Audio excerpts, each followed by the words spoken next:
Welcome to episode 58 of the Midlife Pilot Podcast.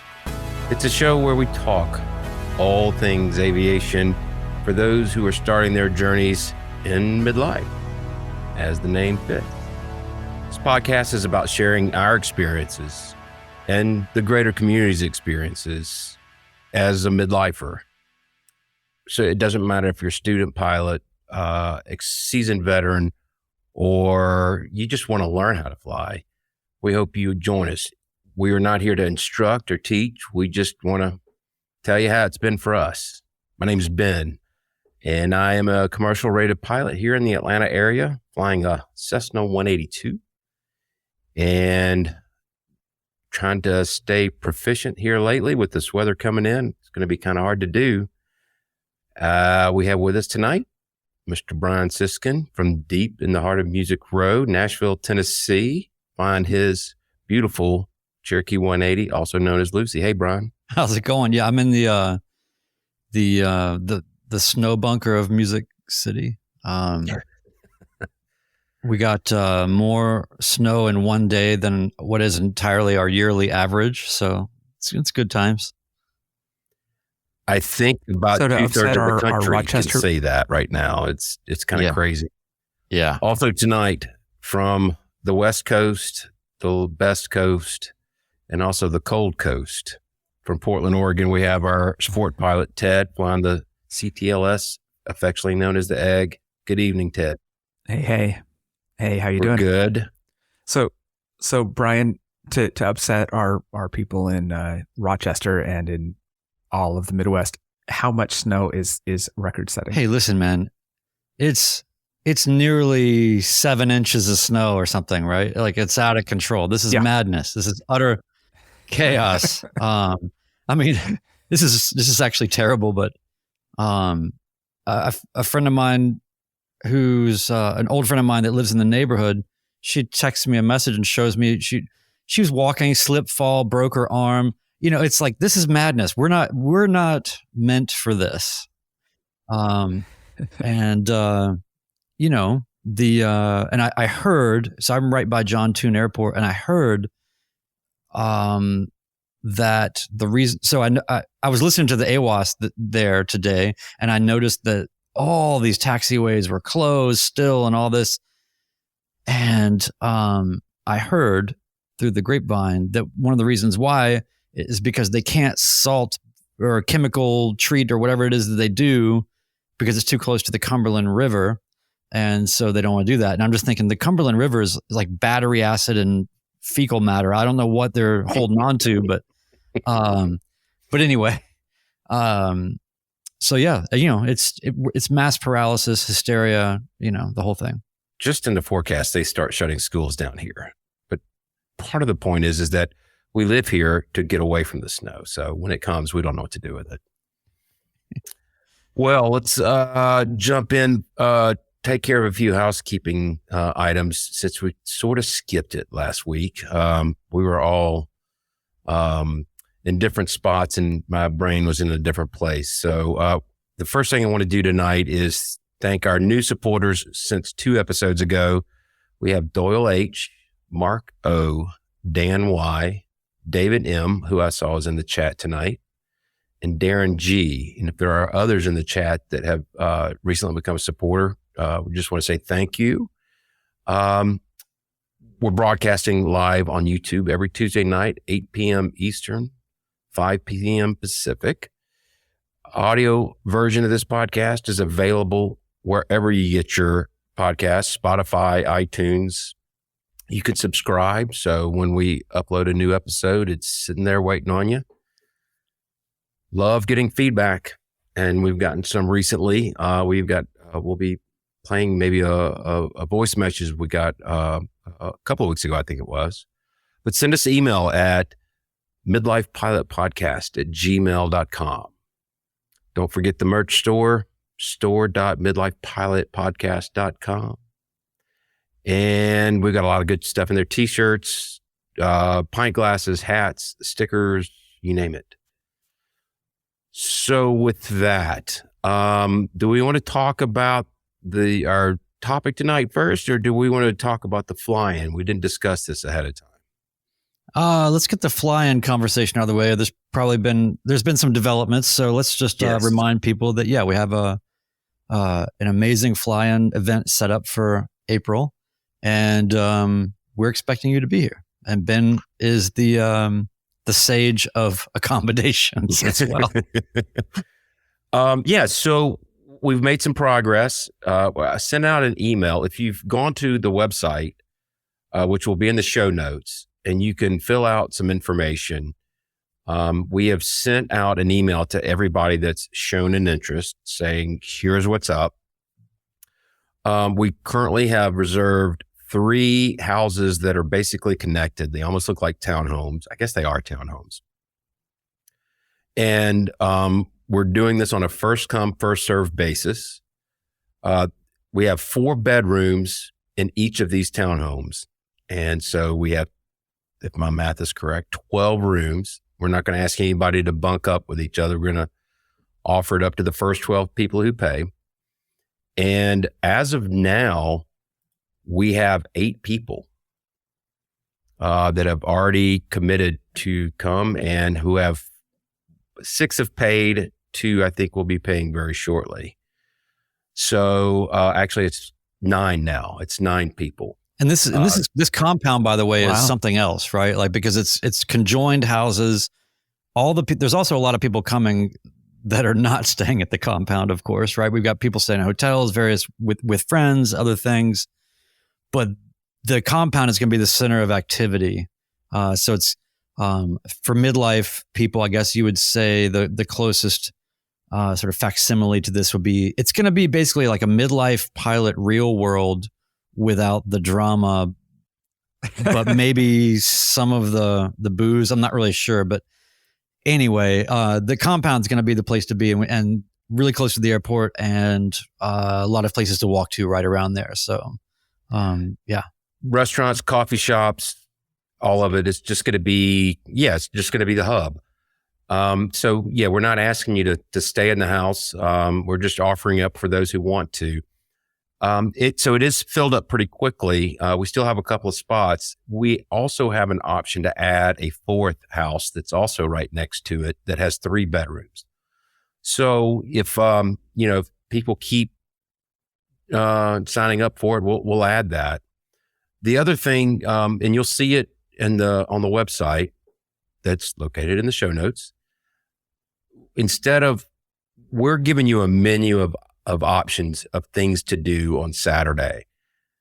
We've got a lot of different activities, and that's you can go to Tullahoma, you can go to Springfield, you can go wherever you want.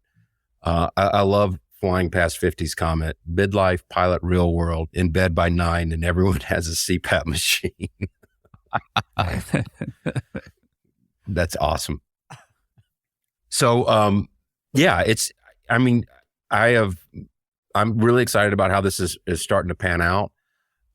Let us, even if you don't want to stay in the compound, let us know if you're coming. At least we'd like to try to get a head count, to plan out maybe a dinner one night, or bring a dinner into the compound and have everybody come. We'll see how that plays out, but let us know. We need some firm commitments at this point. Yeah. And just to reiterate, we decided to veer away from having a schedule because we're expecting so many more people than we originally thought would be coming. And we just thought it might be better to have it be where we have, here are suggested places that you can go, and we can kind of pair up in whatever way makes sense. And sometimes that's just easier for coordination on the spot, as opposed to trying to hyper plan all those things out ahead of time. There's a lot of options near and all of that. So we can definitely do some flying while everybody's here, and mix it up in different people's planes. And we've said this a lot of times, but we should say it again, that if you're not flying here and you're just flying here as, say, commercial, you're probably going to have a better time than the people that are flying in here, because you get to just enjoy riding around in other people's planes and having all that kind of experience, and none of the potential headaches or whatever that might go along with flying. So this will be our 4th meetup. Is my math right? Yeah. So I still am waiting to experience that. I'm waiting for somebody to come pick me up and let me do that. But that's okay. I enjoy taking people up. I'm happy to do it. There's also the kind of the control thing. I'd rather be in control than not, but sometimes I'll let that go. But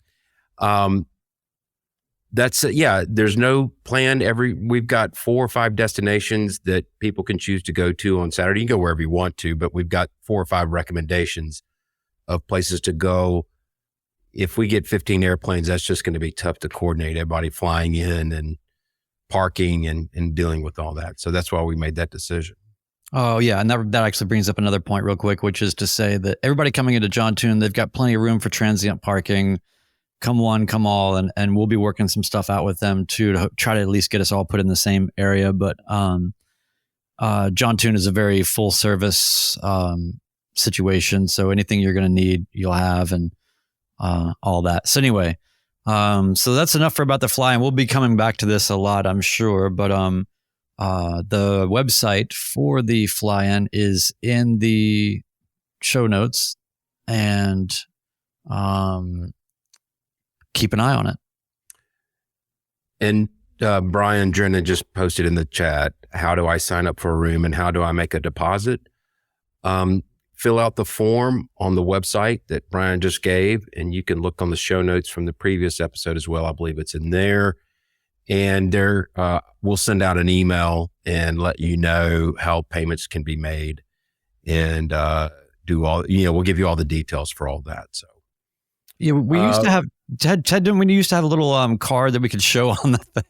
But anyway, the Midlife Pilot Podcast mystrikingly.com, whatever it is, the URL is goofy, and so we'll just put it in the show notes. And obviously, if you have any questions or you just need to get directed around about the whole thing, just email us at midlifepilotpodcast@gmail.com, and Ben will drop whatever he's doing in the middle of some big insurance deal or whatever, and he's usually to it first. So feel free to interrupt Ben's rhythm on a rhythmic. I would like it. Been doing insurance for a long time, and I'm ready. I love the distraction, so please keep it coming. Okay. One last thing I wanted to mention that I just thought of. There are some people who are co-located in nearby towns, and I am happy to help coordinate if somebody has an empty seat that's willing to give another midlifer a ride. We can certainly help coordinate that. So I know Alpha Juliet in the chat has an empty seat. He may have one passenger with him, but he might be able to bring another one. He's already offered it up. I'm not offering it for him. Yeah, you're ready to move on to our next topic. We could drag on with this forever. So tonight we decided, let's talk about filming safely. While doing what? While flying. Oh, right. Well, I mean, you film safely no matter what you're doing. Right. But specifically, filming on the precipice of a building, wear a safety wire. No, I guess this came up in the Discord like a lot of our topics do. How do we deal with the distraction of filming? And you two film a lot more than I do. So I'd really like to hear your thoughts, Brian. Maybe your film history. You're a videographer. You're the pro. So would love to get your feedback on this. Well, okay. The first thing I want to just sort of the reason why we're talking about this, I think, is important. There's been a lot of good, reasoned conversation around the notion of filming your flying. And this has come up as of late for various reasons, incidents and other things that have gone on. I think it's a perennial question that's just going to keep growing. I think it's important to sort of do some separation of kind of church and state here with like the lanes that we're talking in, because on one hand, there is filming your flights. On another hand, there is making content, I suppose, if we were going to sort of draw a fork in the road. And so I think that what we're speaking to, although we can talk around all of it, is more about filming your flying for reasons of function, to learn, to grow as a pilot, to review, to get the most out of your instruction, whatever it might be. I think there's a lot of really strong functional case studies or ways of looking at it. But I think it's also important to remember that this is not universal, and we are not saying what you should or should not do either. So there's a lot of nuance to this topic that I don't want it to get lost. But for me, like you said, I do a lot of video work for a living. And so for me, my first lesson I recorded, and I recorded every lesson and on through. I had a couple of reasons though for that early on, even as a person that's not really fazed by cameras or whatever. I already knew before I even started flying, before I'd even taken my first lesson, that I knew that I wanted to film my lessons because I don't have a lot of money to be kind of wasting on repeat lessons, and not a lot of us want to do that. And I knew that I wanted to capture as much as I could so that I could review it in my study time and improve and take notes and things that way. And I had enough sense to know that, especially in the early stages, you're drinking from a fire hose. A lot of stuff's going to be getting by you. However, I can kind of cast a net to kind of capture those things. And I did it in a fairly crude way to start. But I think that the main thing is that I already knew in my head that I really wanted to have a video of my first solo whenever I reached that landmark. And I just decided that I did not want the first time I pull out a camera to film anything to do in my flying to be on that day, for my first solo. And I just wanted to embed it in my process as much as possible early on. And so I did that. Now, a lot of people would say, and there's a lot of schools that'll say, we don't want you to film, or instructors don't want to be seen on camera. This is not something that's a choice that everybody can make. I think even just 2.5 years ago or whatever it was when I started training, or I guess April 21, so coming up on 3 years, I think that the world was even a little bit different then than it is now in that limited amount of time. And it was a little bit less common. But anyway, they didn't give me any problems about it. And I learned so much, and I accelerated my training so much and got a lot more richness out of my training because I filmed every lesson. There were so many things that I just could not make sense of in the moment that afterwards, if I just reviewed it from the calm after, it made total sense. And it solved these little mysteries along the way. Also, there was just the emotional quotient of it, in the sense that when you're training, everybody can relate to this, whether you're in the middle of it now or down the road or working on new ratings. You beat yourself up. We're all prideful people. We've talked about this a lot of times. Midlife pilots are prideful, and we are not used to being terrible at things at this stage in our lives. And so what I learned early on is how hard it is as a student to really even understand what's good and what's not good, or what's to be a reasonable outcome for this type. You're learning how to land. It's like, yeah, that wasn't a great landing, but for where you are, that was a really good landing, that sort of nuance. But there were a lot of, when I was having a lot of trouble learning how to land, me having a camera underneath the tail of the plane and being able to see that, and then correlate that with the audio, with my instructor telling me right rudder, and seeing what longitudinal alignment really does down and dirty with those kind of details, it meant everything to me. It also was, he would tell me like, you're just really hard on yourself. You got to just, be gentle on yourself. You're doing fine. I would think that something was just absolutely terrible. But then I review it. I'm like, actually, that was fine. He was right. Like, he's not trying to coddle me here. So it really solved a lot of different problems. By the way, that worked opposite too. There were plenty of times where I thought I did something perfectly well, and boy, did it need some work. And I was able to tell. And anybody that knows me now or watches any videos that I make now can tell that I am a centerline freak. I'm obsessed with the centerline, and I got that obsession immediately right away because I could see it, so clearly. So anyway, everybody's experience is their own, but I would say for me in training, it was massive.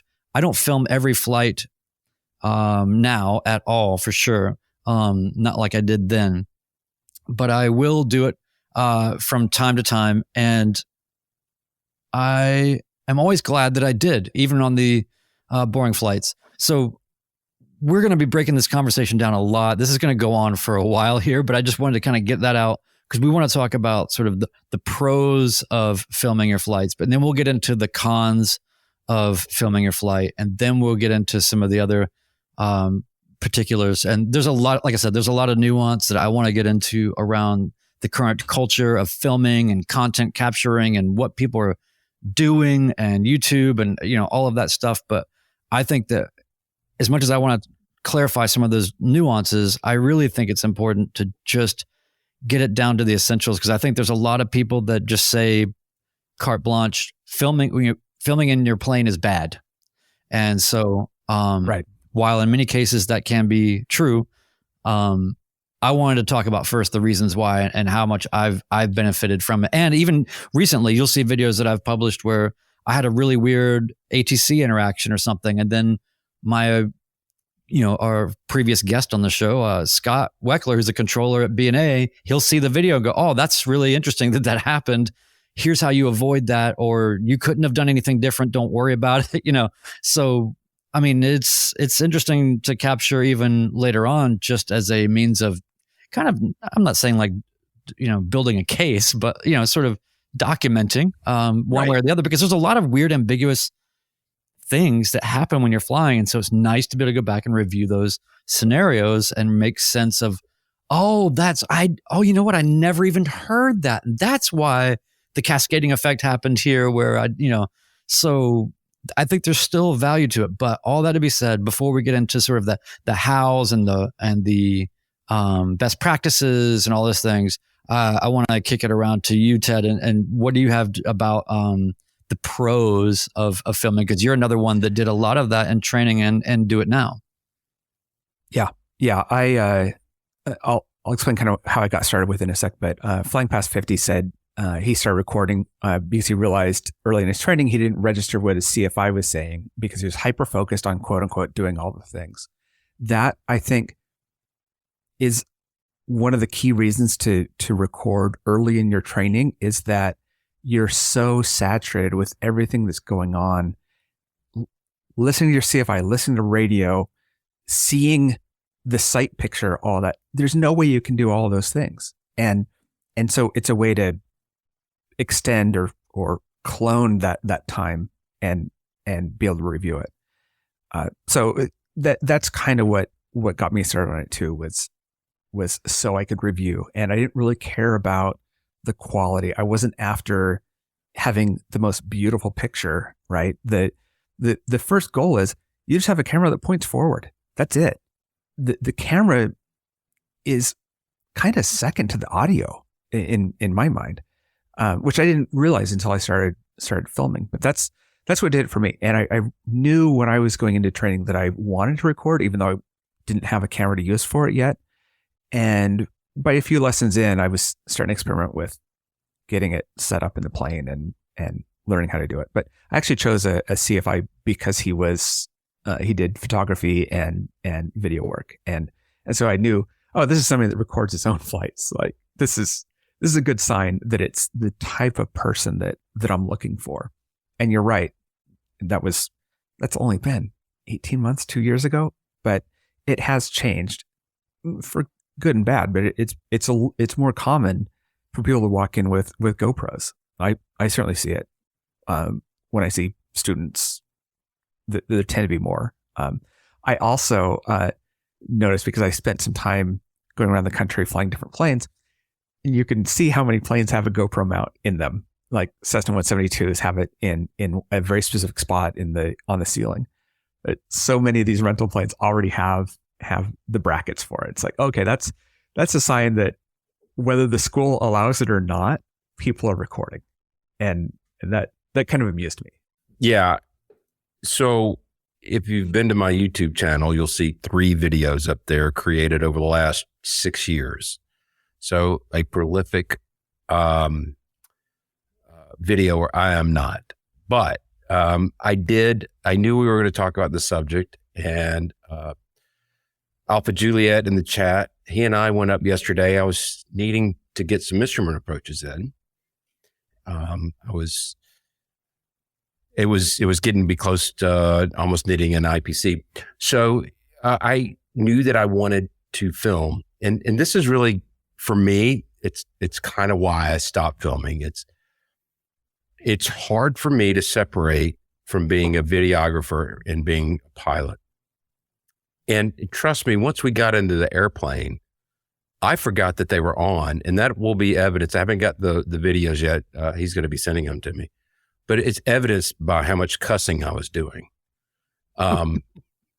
It was obviously that I had forgotten they were there, but it was leading up to it. It was setting up the camera, and we have audio cables. I've got all these cables going over my laps and cameras in places that I'm not used to being in. And it just kind of put me out of my comfort zone in the same plane I've been flying for 990 hours. So I imagine if I kept doing it, I would get used to it and I would probably simplify the process. But it does pull you out of your normal comfort zone. And it's easy to say, just forget about the cameras. You will, but it's still, I'm just a little bit off center from what I'm normally doing. I agree with everything that you're saying. For a long time, I was putting the GoPro on the tail, tie down, and it's an excellent way for me to evaluate my landings, just my approaches, especially short field landings, very specific, I want to hit a certain spot. There's nothing better than that. You can't use Cloud Ahoy. You can't use any other tools. That's it. And so there's absolutely a lot of value in it, but it's just not a thing for me.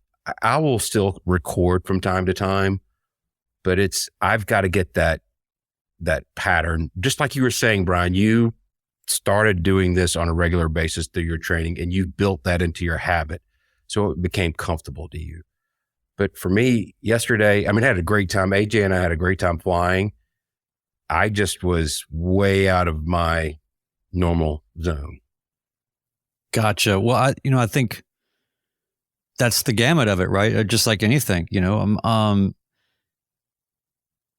would imagine if I was trying to solve if that was something you were really trying to do and you were not comfortable with it, obviously the first best thing to do is just not do it.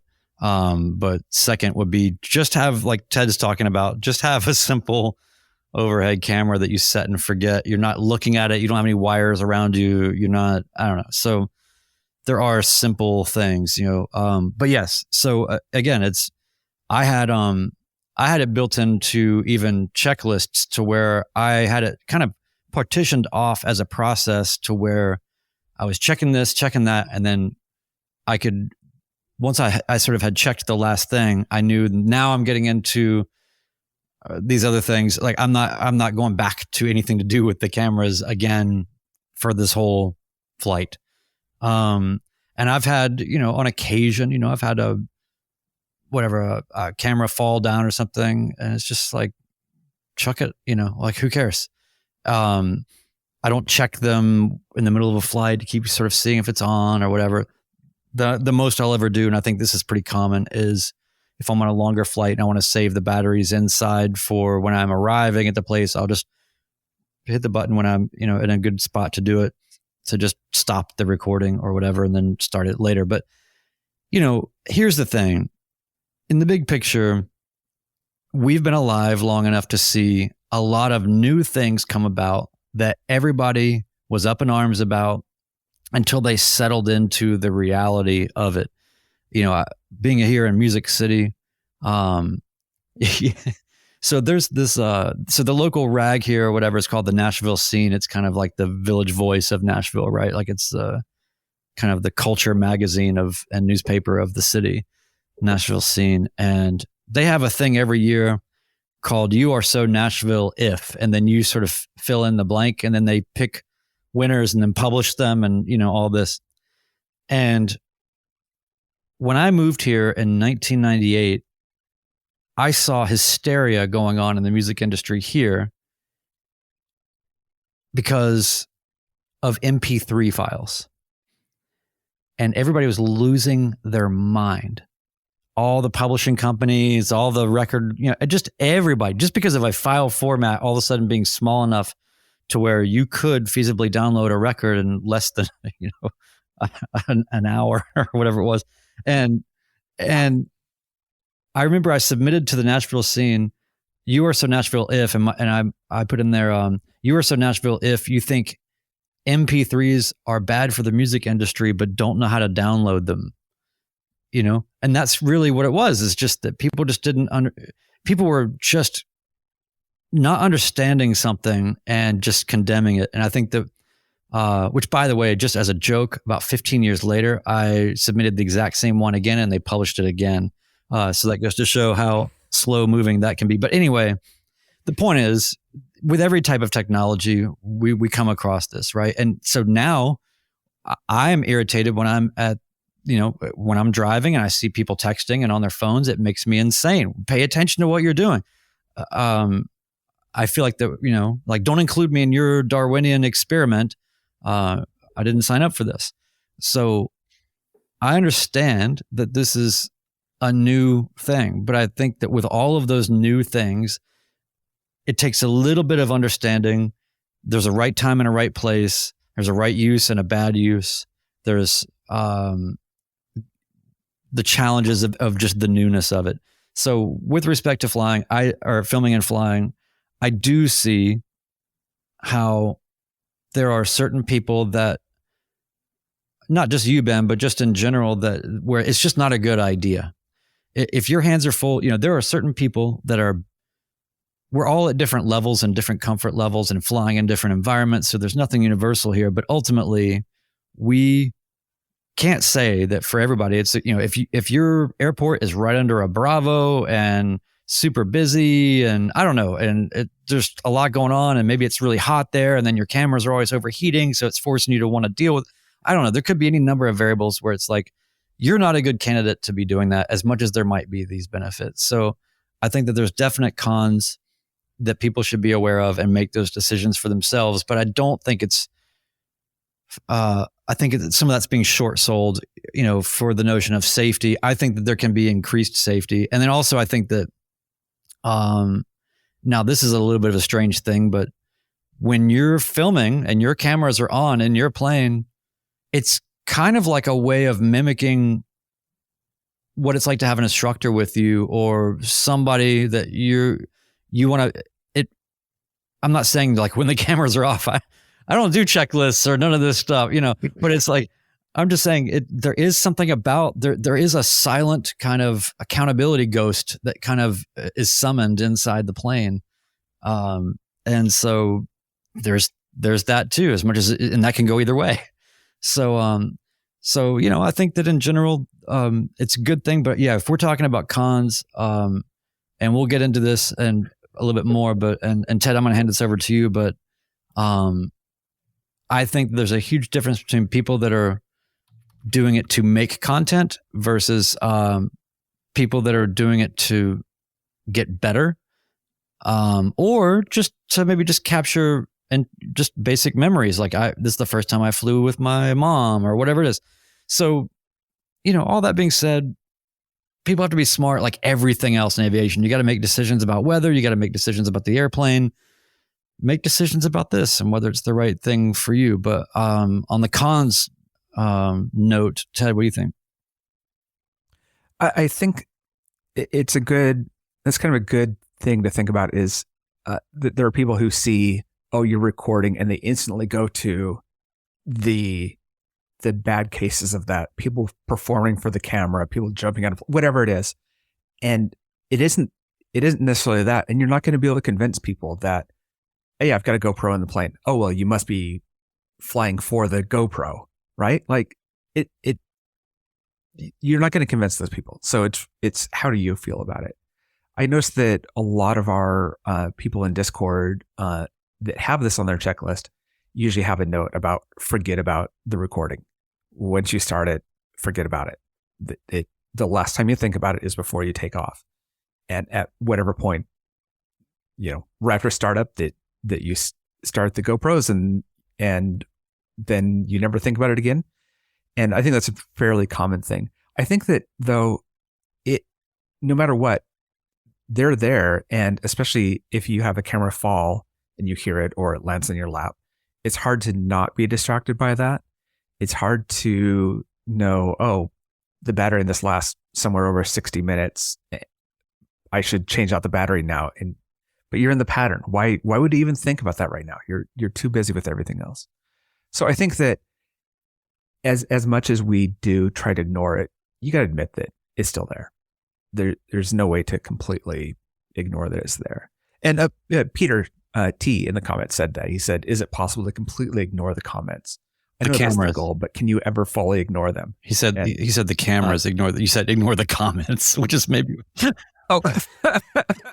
Freudian slip there. Jeez. Yeah. Is it possible to completely ignore the camera? Oh, wait. Ignore the camera, I mean. Yeah.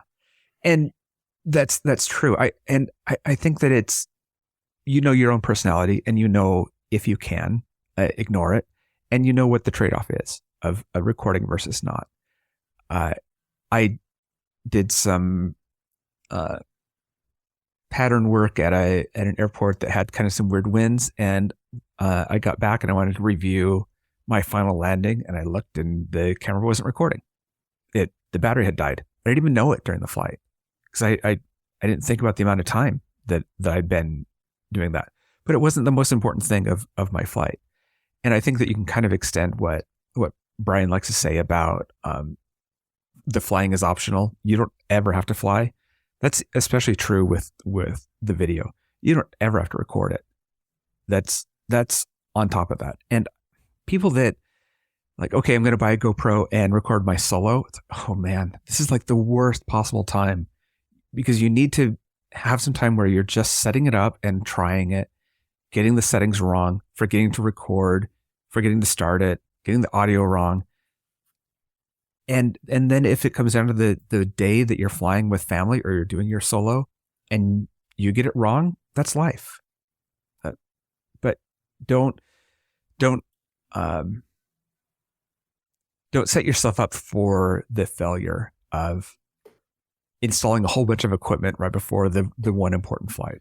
So I agree with that. And one of the questions that I was going to ask, I kept making mistakes.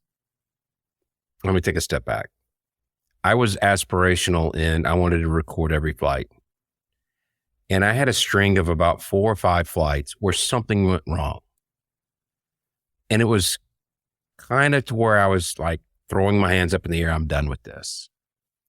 But after yesterday, and especially after talking again with you guys, I think it's going to be a good idea for me to just throw one up on the window to where I can grab the dash and the front of the airplane.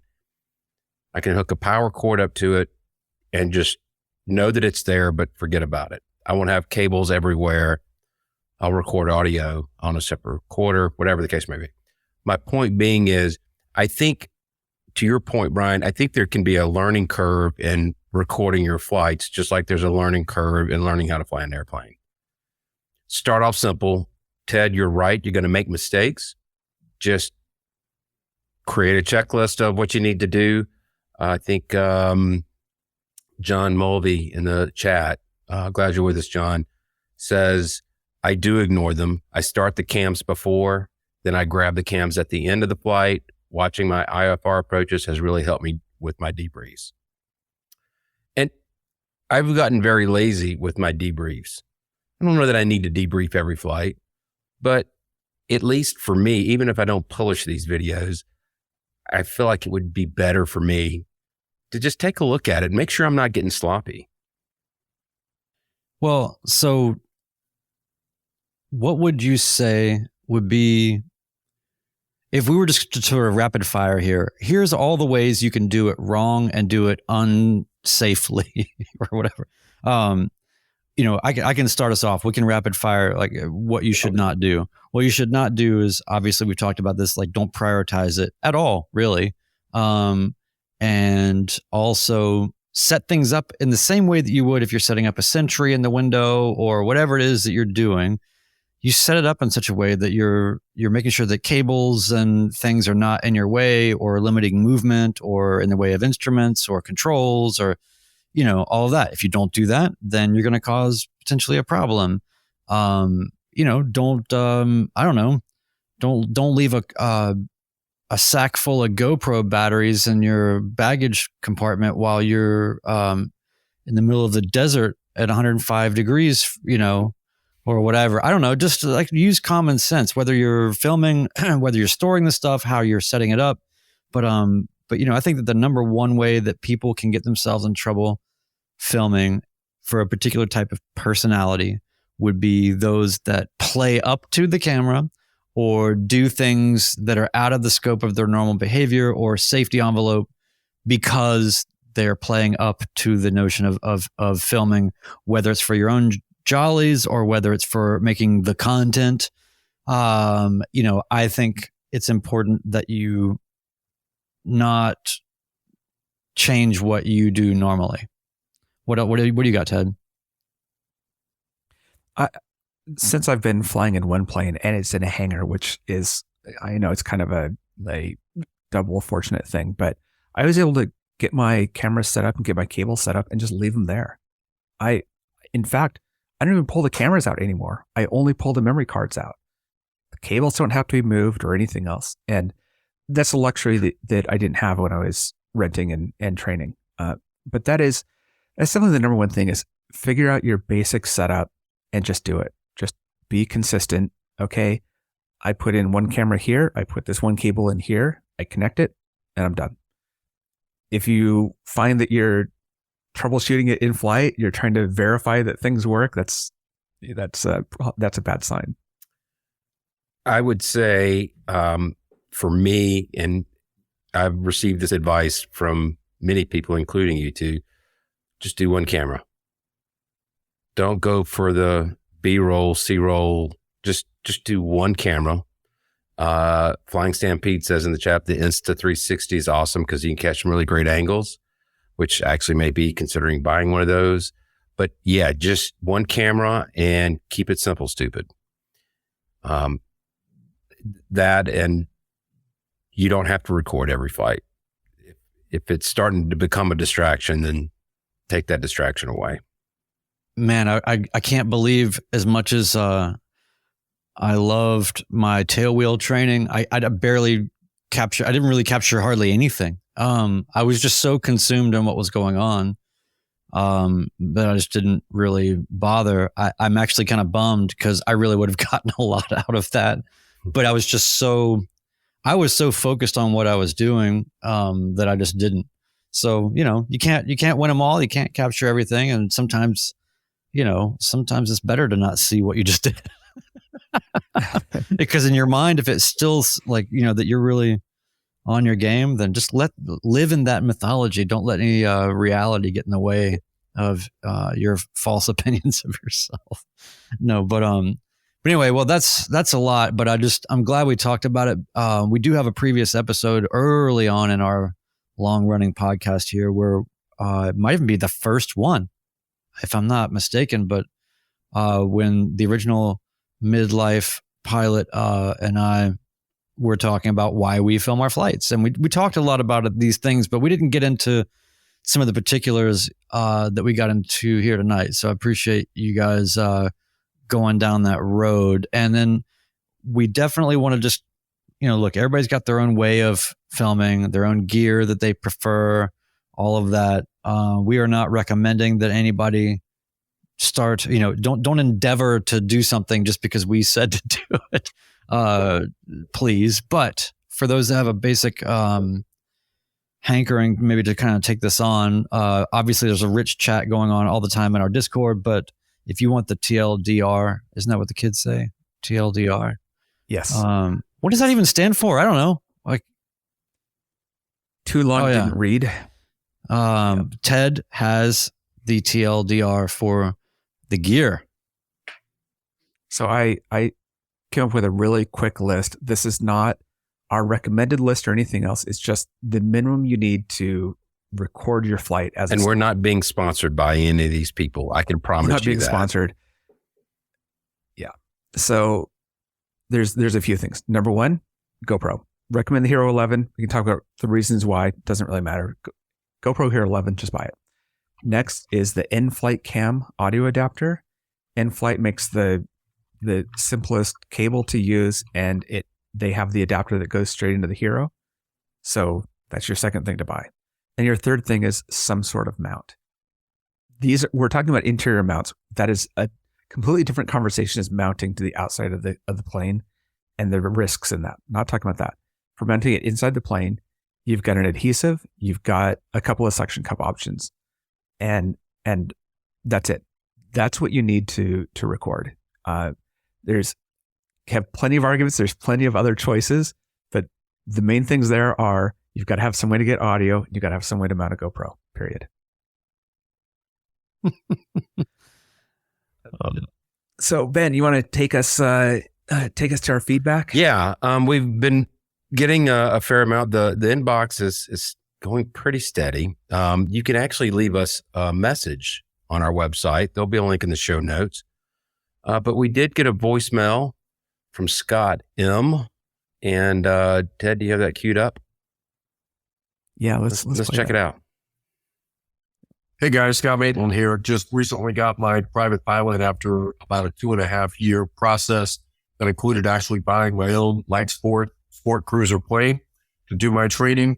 You guys have been with me every step of the way, giving me inspiration. Thanks a lot. That's awesome. Yeah, it just is so awesome.